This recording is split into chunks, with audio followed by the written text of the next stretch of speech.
มาวันนี้หลังจากที่เราได้รถแล้วนะเราก็จะมาดูของแต่งกันหน่อยสินี่อุปกรณ์อ็อกเซสซอรี่ของแต่งดูที่ในถุงนี้มีอะไรบ้างเนี่ย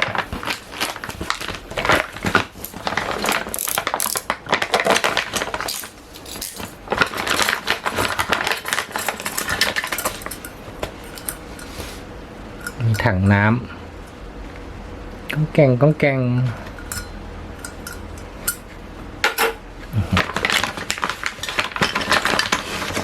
มีลังไม้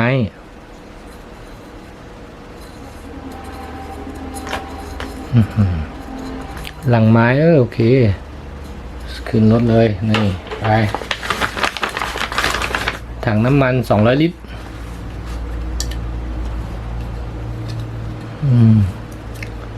ถังน้ำมัน200 ลิตรถังน้ำมันก็ขึ้นนี่พลั่ว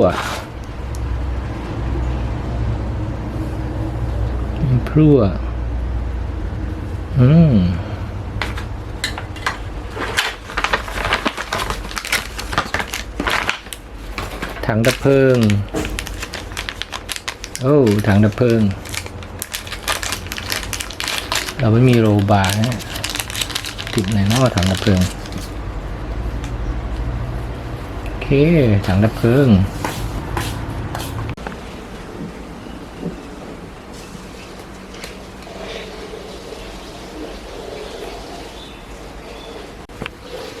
นี่มีอีกถุงหนึ่งรถเราเป็นรถกระบะรถออฟโรดถ้าติดลมทำไงนี่ไงมีอันนี้นี่ติดลมก็ใช้อันนี้ลองที่ล้อแล้วก็ขึ้นมาเลยนี่โอ้โหใช่ไหมเนี่ยใช่แบบนี้มันเป็นพลาสติกหุ้มอยู่โอเคอ๋อแกะอย่างนี้เลยเหรอนี่รถติดลมคันนี้มีกระเป๋ากล่องเครื่องมือ tools กล่องเครื่องมือ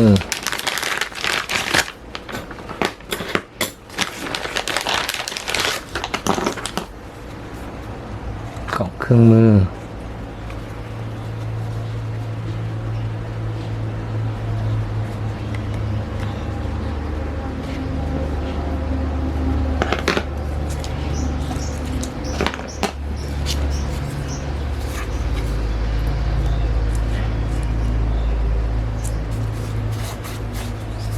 โอเค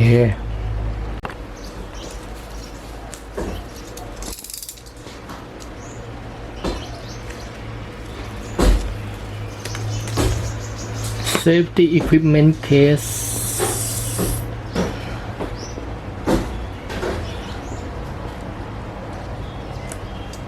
โอเคนี่ this box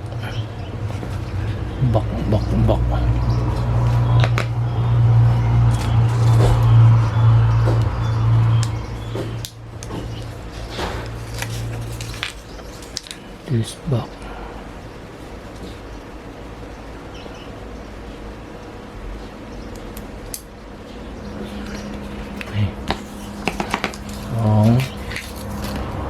and this one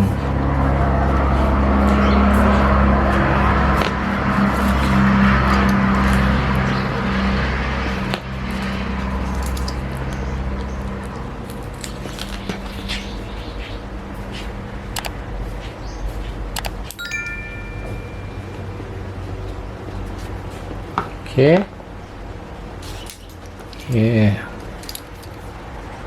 แล้วก็อีกอันนึงเป็นกระเป๋า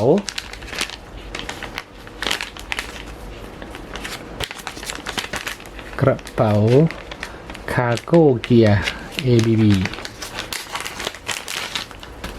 นี่กระเป๋า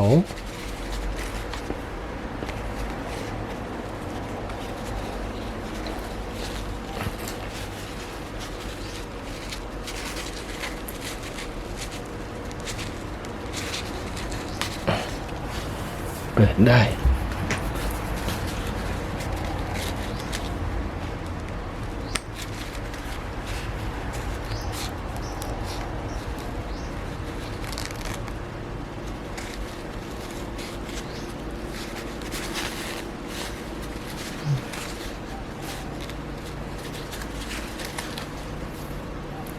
this back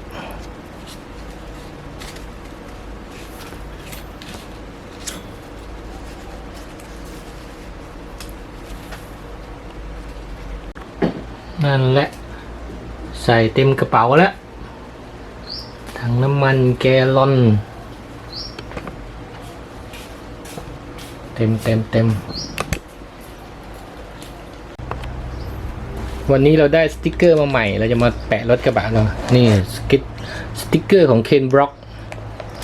43ยูนิแกนเคนบล็อกจริงๆเป็นของรถ Ford Fiesta นะเราจะมาติดกระบะให้เป็นไรดูที่จะติดกระบะคันนี้